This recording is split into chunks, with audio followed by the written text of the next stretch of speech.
Bagi yang mungkin karena ini begitu banyak, saya nggak pernah melihat seperti ini banyaknya. Mungkin saya boleh memperkenalkan nama saya. Nama saya Roma Girsa. Pelayanan kami di sini adalah di minggu pertama setiap bulan dan di hari Selasa setiap minggu pertama dan minggu keempat.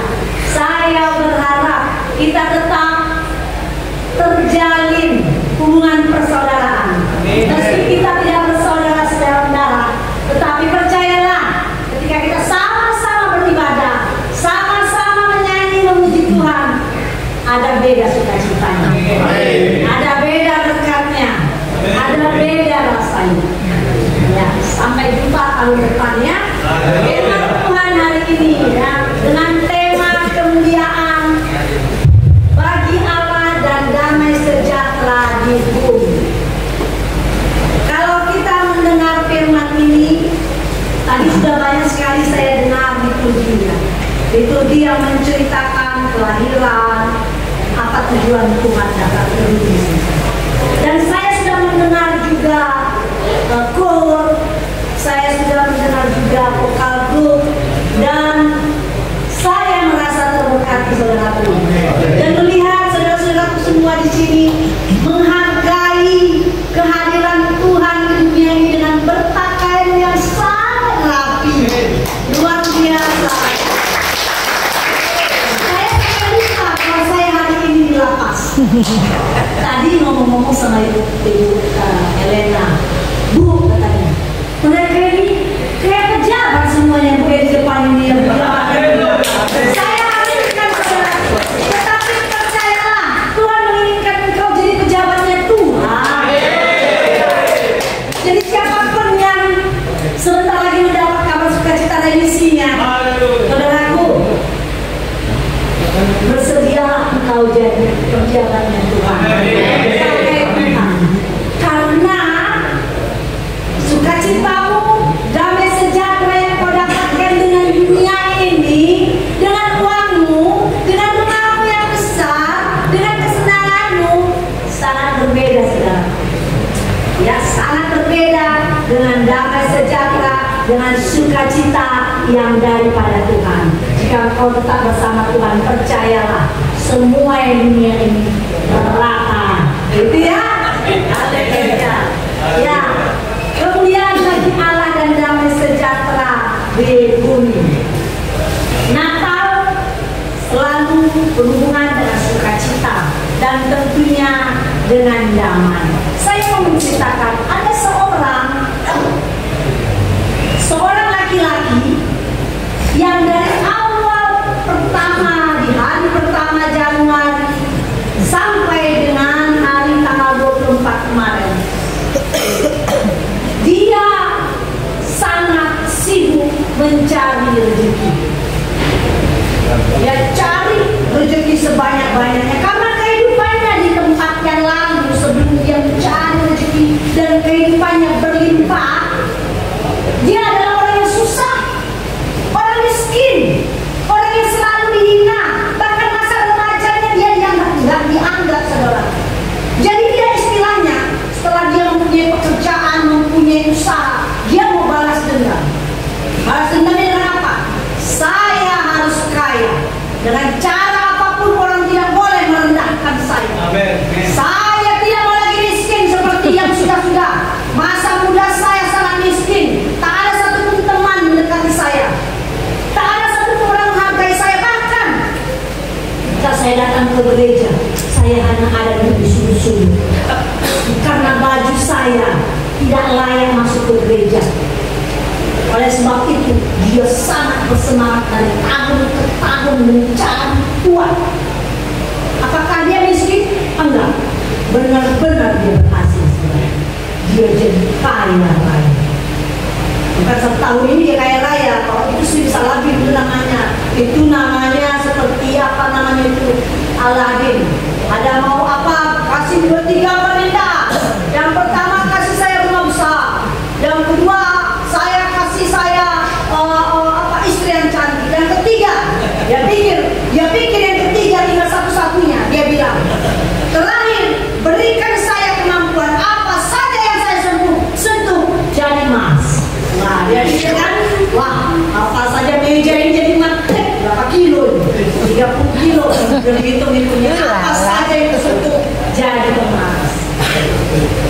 Tapi dia lupa ada orang yang dicintai istrinya.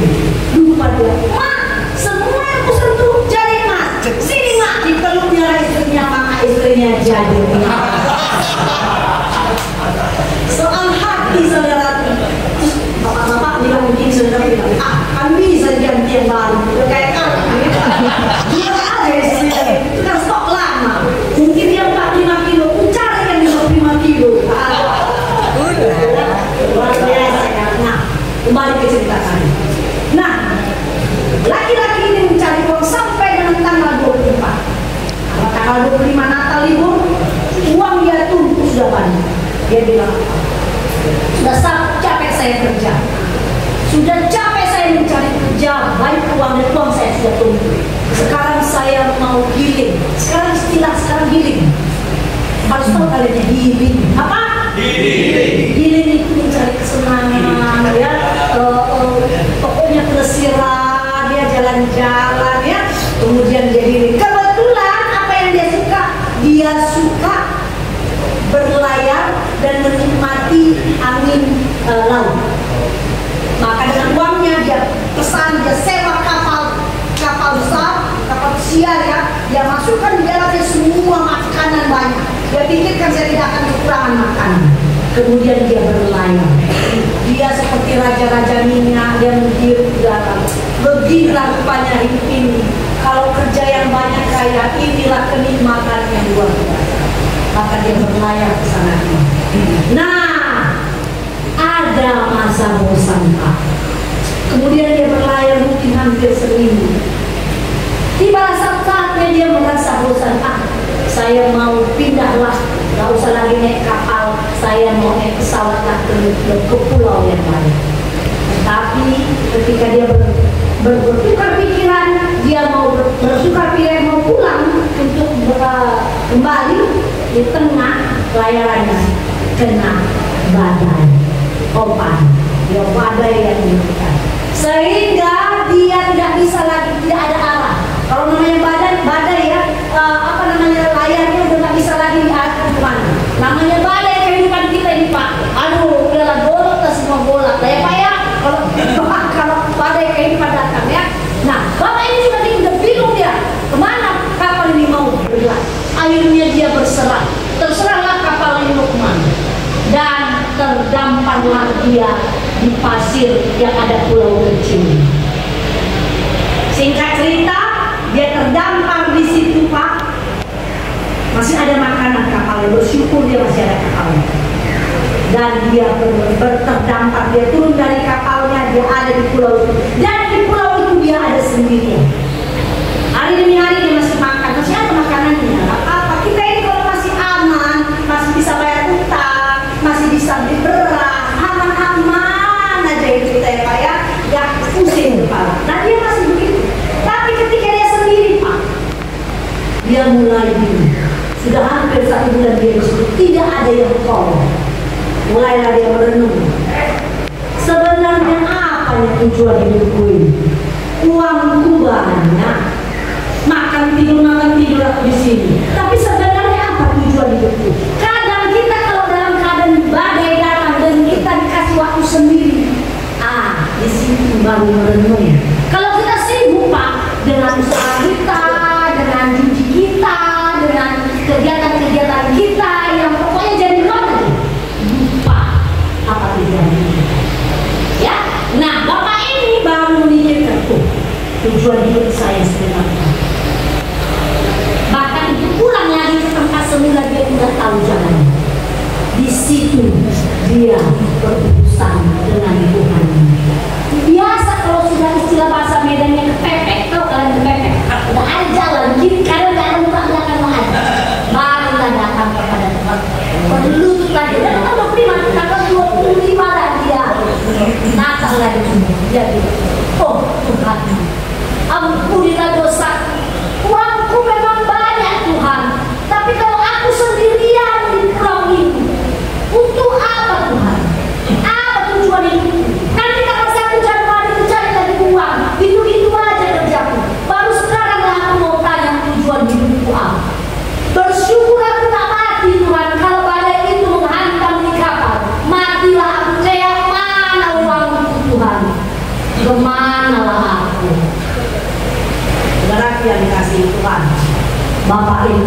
nangis Bombay dia dimulai. Siapa tahu nangis Bombay? Siapa siapa? Nangis Bombay. Setiap ada pohonnya nangis. Dapat pohon lagi dia nangis. Nah, itu nangis Bombay ya. Nangis pokoknya berumah yang mata. Ya. Lelaki yang dikasih Tuhan, Bapak ini kaya raya, tapi tujuan kita. Tema hari ini adalah bagaimana kita mendapatkan damai. Apakah di tempat lapas seperti ini kita tidak bisa menikmati damai? Saudaraku yang dikasihi Tuhan, setiap manusia, setiap saudaraku dan saya lahir ke dunia ini entah tahun berapa pun berbedanya kita. Saya tahun 67, umur saya tahun depan sudah 57.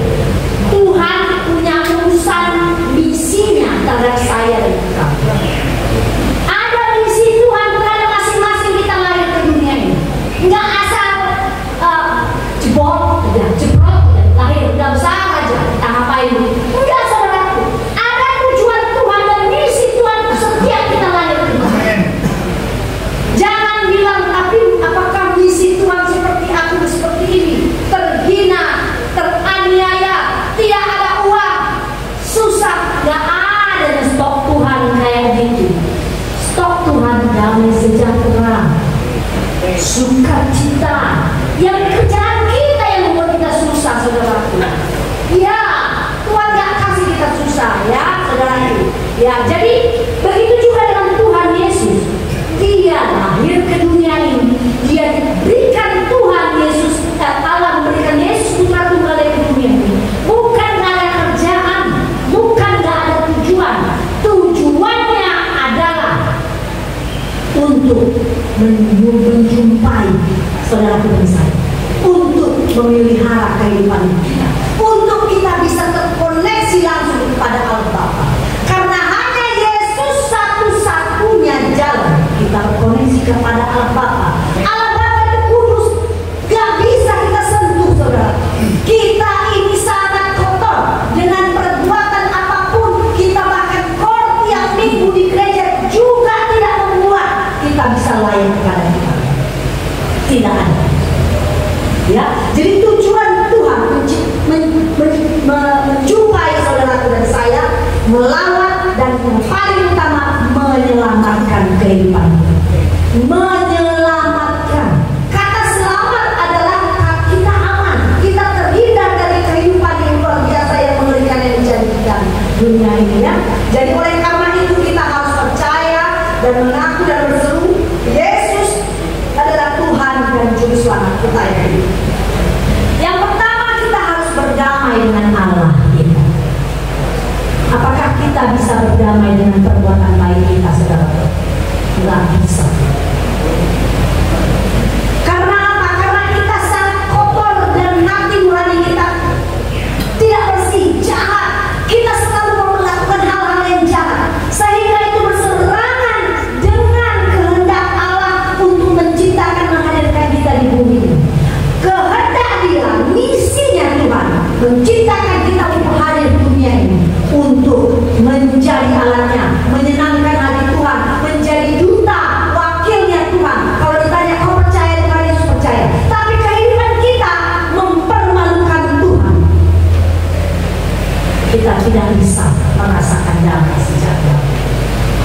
Oleh sebab itu Allah sendiri yang berinisiatif memberikan dirinya sendiri. Dia berikan dirinya untuk hadir ke dunia ini supaya kita mendapatkan keselamatan. Yesaya 9 ayat 5 dikatakan bahwa sebab seorang anak telah lahir untuk kita, seorang putra telah diberikan untuk kita, lambang pemerintahan ada di atas bahunya, dan namanya disebutkan orang penasehat ajaib, Allah yang perkasa, Bapa yang kekal, Raja damai. Jadi kadang-kadang kita lupa kalau ada masalah kita ya, kita suka curhat kepada orang. Kalau orang itu tepat menasehatinya, kalau nasihatnya membuat kita kejuran, bagaimana? Misalnya kamu curhat, aduh susah kali saya, anak saya nggak ada uang sekolah yang untuk kuliah. Kemudian kita curhat kepada orang yang tepat. Apa kata orang yang tidak tepat? Dia bilang, ngapain lah kau susah, udah jualkan aja ini, sekilo kau bisa selesai anak kau sampai selesai. Sekilo aja kau jualkan narkoba ini, selesai anak kau. Itulah penasehat orang yang sabar. Tapi di firman Tuhan katakan dia aman. Yesus namanya penasehat ajaib. Kemana tujuan Yesus supaya dinasehati?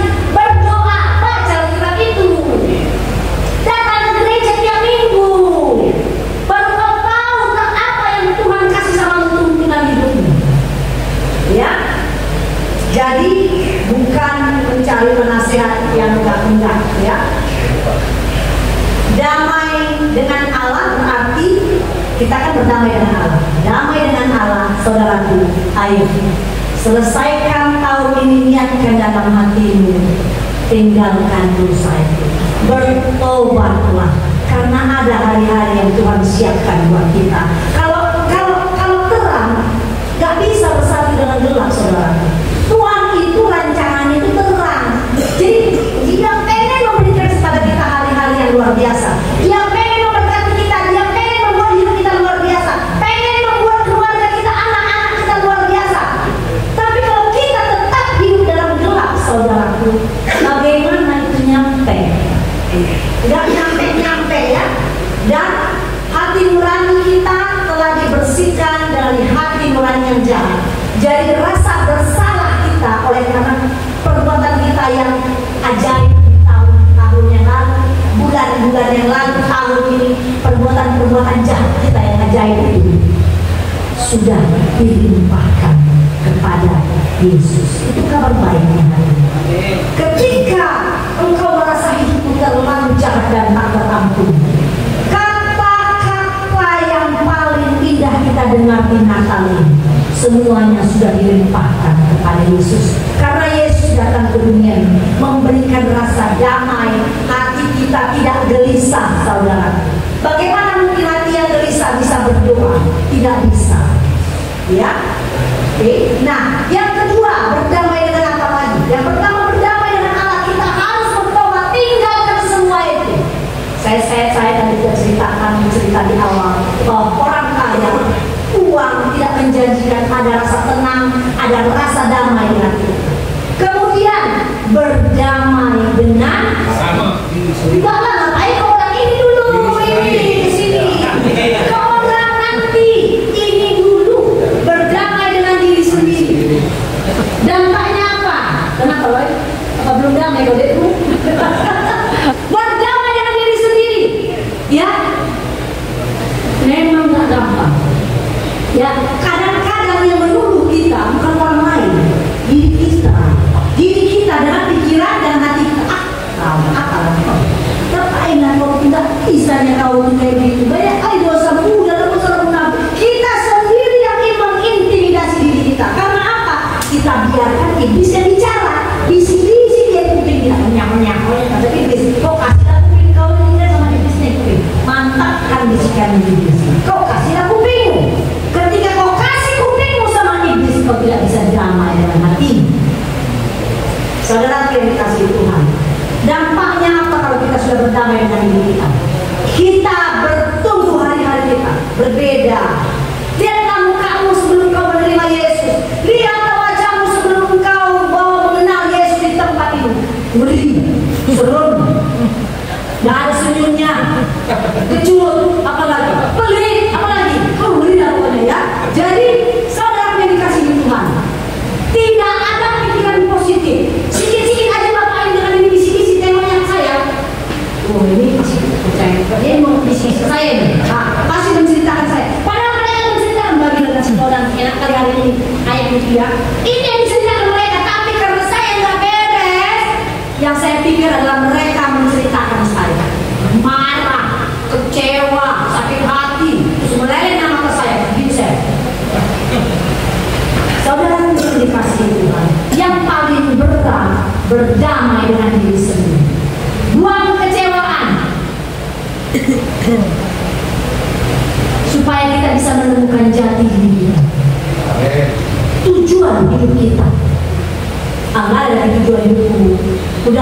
70-nya. Saudaraku, kalau soal uangnya, sekarang biasanya soal masalah tujuan hidup ini ya, masalah apa namanya, berdamai dengan hidup kita. Itu biasanya nggak terlepas dari masalah urus ekonomi, uang. Iya kan? Beda orang yang kantongnya tebal dengan kantongnya kosong. Beda itu cahaya mukanya pasti berbeda. Cahayanya pasti berbeda. Saya percaya saudara, kalau dasarmu adalah uang, itu yang membuat engkau merasa menderita. Mari kita lihat bagaimana Ayub.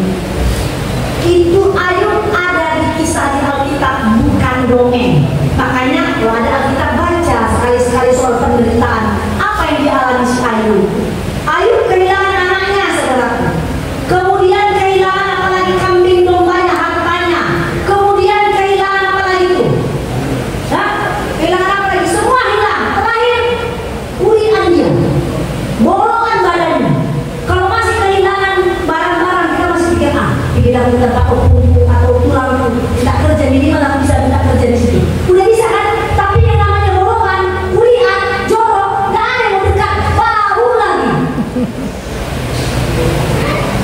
Saudaraku yang dikasih Tuhan, Ayub mengalami penderitaan yang besar.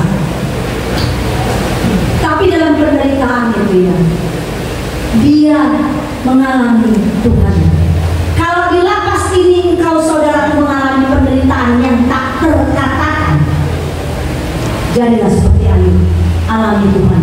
Dia bilang apa di ayat 42 ayat 5? Dia bilang dalam masa menderita, biasanya orang dalam saat menderita itu biasanya cepat sekali merasakan Tuhan. Kecuali dalam menderita, jugul lagi, keras kepala, keras hati, entah apa lagi yang keras, saya tidak ngerti ya. Ayub bilang begini, hanya dari kata orang saja. Ayub 42 ayat 5, aku mendengar tentang engkau Tuhan. Karena dulu dia mungkin gak miskin, dia banyak uangnya, dia dan mungkin mamanya yang ngajari, mungkin dulu adalah ibadah-ibadah. Jadi seperti kita ini, kita dengar Tuhan itu hebat, Tuhan itu segala macam. Tapi ketika mengalami masalah-masalah sulit, pergumulan yang luar biasa, orang tua kita meninggal, kita tidak bisa lihat, salah satu saudara kita tidak bisa kita lihat, uangmu tidak bisa menjamin apapun. Amin. Saudara yang dikasih Tuhan, apa kata Ayub? Hanya dari orang saja aku tahu tentang engkau Tuhan. Tapi saat aku menderita sekarang ini, baru ku tahu engkaulah Tuhan yang tidak pernah meninggalkan aku. Saudaraku, Ayub ini berkata seperti itu dalam keadaan borokan, jijik, kakinya jorok, kulisan, sampai menggarungnya tidak pakai tangan lagi, pakai beling. Jijik. Dalam keadaan yang sangat menderita, kawan-kawannya hilang. Biasa saudaraku, kalau uang ada apa, di mana ada gula, di situ banyak semut. Jangan boros, semut. Di mana kau kaya, di situ banyak kawan-kawanmu, saudaraku. Tapi ketika kau miskin, hidupmu pahit, dan bahkan kau ada di lapas ini, satu orang pun tak menghampiri. Amin. Itulah dunia, saudaraku. Jadi jangan kau membayar teman karena bayar uangmu. Kalau kau dilepas hari ini atau besok atau 4 bulan ini, dilepas masih banyak sisa uangmu di luar sana. Dikontek kawanmu, loh, mana kau? Kita jalankan bisnis lama. Coba kau bilang begini, udah habis uang di lapas semuanya. Jero kali itu, kandas kali itu, tolonglah aku kasih jalan. Lantas cepat 1000 kali ditinggalkannya kau. Lari dia menghindari kau karena kau minta tolong. Padahal supaya kau tes kawanmu yang lain lepas dari sini, tes. Jual rumahku sudah aku jual semuanya karena sekarang aku itulah mencari tempat kos. Itulah, tolonglah bantu aku cari tempat kos. Bayar kalau 3 bulan sebelum aku cari kerja. Apa tadi? Oke lah, lanjut kabar kau yang bilang dulu ya. Hilang ya. Hilang.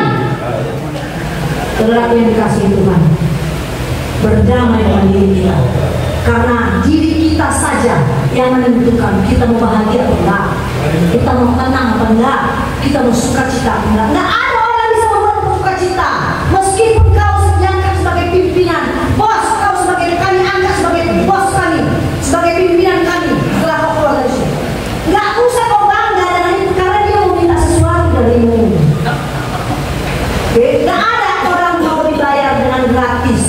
untuk mengangkat seorang jadi pimpinan. Nggak ada.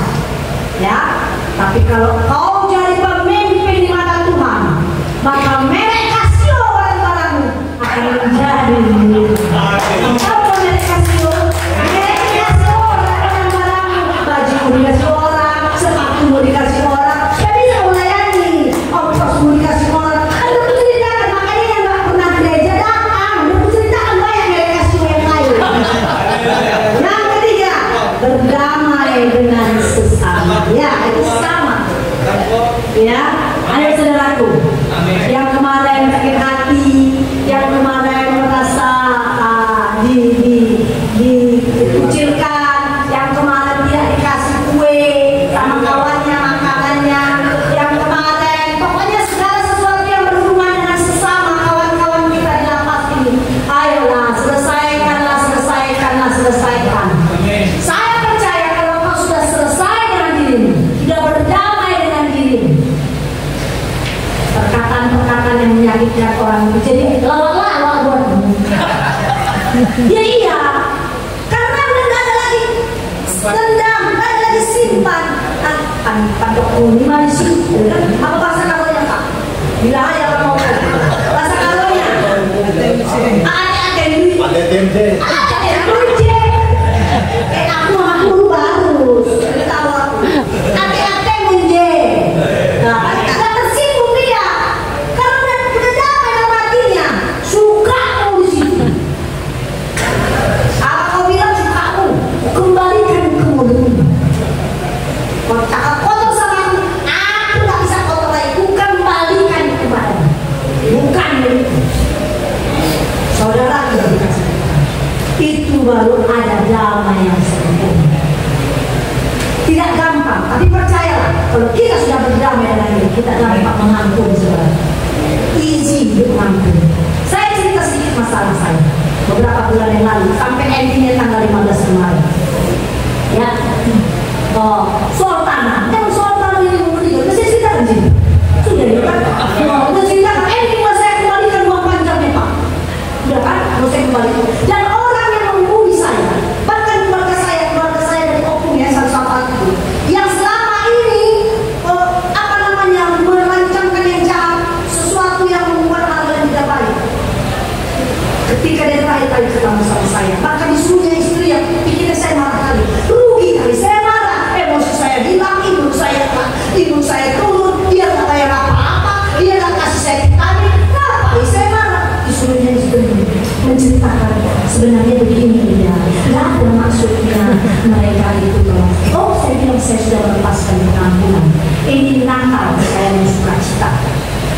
Saya tidak mau mengingat perkataan-perkataan itu. Sudah saya minta sama Tuhan berikan saya amnesia. Amnesia itu mengatakan khusus perkataan-perkataan yang jahat. Ini tak bagi Tuhan Yesus tidak ada yang mustahil. Bagi kalau hari ini masih ada 5 hari ke depan kau minta istrimu datang, kita sudah 3 tahun datang. Bisa saudaraku. Bagi Tuhan tidak ada yang mustahil. Itulah Yesus yang kita sebut Kristus yang hidup. Apa saja yang kau minta dengan sungguh-sungguh. Jangan kau minta habis itu menurut ya. Terserah kau kasih. Enak aja kau minta sama yang kudus kayak gitu. Mana bisa kalau kau aja minta remisi sama kapas, tentu dengan pakai baju bagus. Nggak mungkin kau pakai baju yang tak bagus. Berarti nggak mungkin kau dengan gaya preman datang ke kapas. Mas, kasih dulu aku HP, tambah hukuman. Kamu usah pulang sama Ibu Helena aja. Nggak apa-apa itu gitu ada lawan kamu, dicatat. Nggak ada bagianmu nanti untuk baby ya, saudaraku yang dikasih Tuhan. Berdamai dengan Allah, berdamai dengan diri sendiri, kau bisa mengampuni apapun masalah mereka. Bahkan kemarin aku bertentang, ku kirim selamat Natal kepada orang-orang yang jahat. Terus apa katanya? Terima kasih, kirimnya foto dia begitu gitu sini duluan. Terima kasih Tuhan kalau dia masih begitu gitu. Haleluya. Lakukan karena firman Tuhan katakan ketika kita menaruh kebaikan kepada orang yang jahat sama kita seperti menaruh bara api di kepalanya.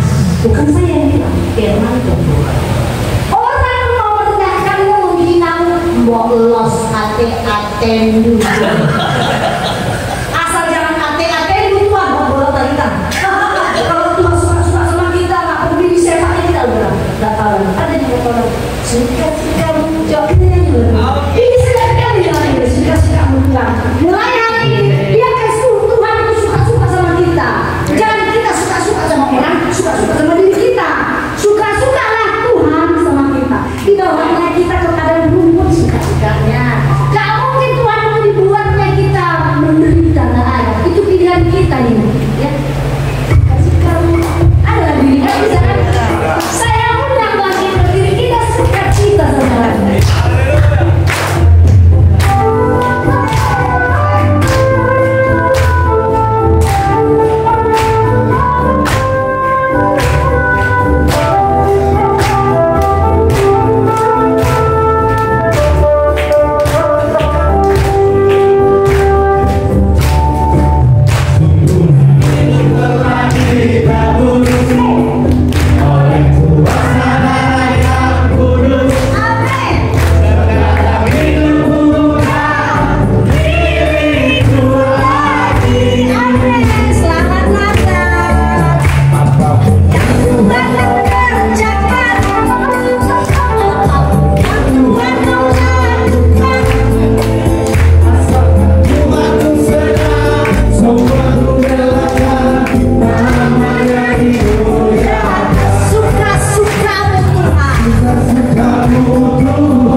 mengucapkan selamat Natal buat peganglah ini, Tuhan ada untukmu.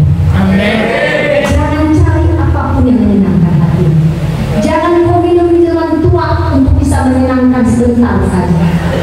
Sebentar, besok udah siuman, pusing lagi lagi mendengar perkataannya. Ya, gak usah. Cari Tuhan yang dia akan memberikan kedamaian bagimu. Tenang engkau, biarkan orang lain menghinamu. Bahkan seandainya ada orang terdekatmu, istrimu menghinamu sedemikian hinanya, saudara, ketika engkau melipatkan tangan, ketika engkau berserah kepada Tuhan, Tuhan ampunkan istrimu, pulihkan keluargamu, Tuhan akan menyelesaikan bagimu. Amin. Yohanes 14 ayat 27 terakhir. Yohanes 14 ayat 27.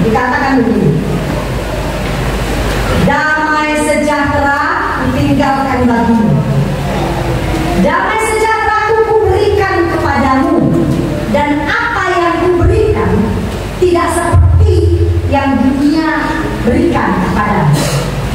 Janganlah gelisah, janganlah gentar hatimu. Amin. Saudaraku, sebagai orang yang hidup dalam Kristus, pertanyaannya, adakah alasan kita untuk di Natal yang penuh sukacita ini kita tidak punya damai sejahtera? Serumit apapun keadaan kita, saudara, ayo kita laki-laki, kita panggil rata-rata laki-laki. Engkau laki-laki, engkau harus berani melangkah sesusah apapun, serumit apapun, dan jangan pernah takut dan gentar. Karena firman Tuhan tadi sudah berkata, jangan gentar hatimu, jangan khawatirkan apapun. Karena setiap kita, Tuhan punya misi masing-masing. Siapapun keadaan kita, sehancur-hancurnya kehidupan kita, seluar biasanya dosa yang kita lakukan, buktinya Tuhan mengasihi, kau masih ada hari ini. Artinya kita belum selesai dengan Tuhan. Kalau sudah selesai, kita sudah pakai nggak nakal lagi kita, nggak kita dengar lagi remisi sebentar lagi, nggak kita makan lagi. Ada makan, ada masih bisa lagi kau makan. Maka itu urusan kita belum selesai. Tuhan masih belum selesai sama kita. Jangan sia-siakan kesempatan. Mari, jangan takut. Kau laki-laki tidak punya rasa takut. Maju, biarkan yang lain urusan Tuhan. Amin. Selamat Natal, Tuhan Yesus. Yesus, terima kasih. Natal yang penuh sukacita ini, Tuhan, Engkau berikan di hati kami masing-masing. Setiap telinga yang mendengarkan firman-Mu pada hari ini, Tuhan, memberikan harapan, memberikan sukacita bahwa kami tidak sendirian, Tuhan. Tidak pernah Engkau membiarkan orang yang masih hidup seperti kami berjalan sendirian. Oleh karena itu, berikan kami kekuatan, mampukan kami, Tuhan, berjalan dalam kesalahan sesulit apapun, karena kami percaya kami punya Tuhan yang mampu mengubahkan segala sesuatu yang tidak mungkin menjadi mungkin. Terima kasih Bapak.